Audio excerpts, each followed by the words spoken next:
ఋగ్వేదం ఋషులు సంకలనం చేసిన శ్లోకాల సముదాయం. యజుర్వేదం యజ్ఞ ఏగాది క్రతువుల్లో పాటించవలసిన నియమాల గురించి తెలియజేసేది. సామవేదం ఇది పాటల రూపంలో ఉన్న ప్రార్థనల యొక్క సంకలనం. భారతీయ సంగీతం యొక్క మూలాలు ఇందులో కలవు. నెక్స్ట్ అథర్వణ వేదం ఇది శ్లోకాలు మరియు పాటల సంకలనం.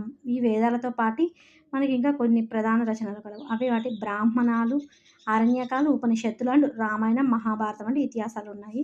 ఈ బ్రాహ్మణాలు అనేటివి మనకి ఏం చేస్తాయి అంటే ఈ వేదాలలో ఉండే శ్లోకాలు ఆ క్రతువులకు తత్వాలకు సంబంధించి మొత్తం కూడా మనకు గద్య రూపంలో తెలపడం జరుగుతుంది బ్రాహ్మణాలను.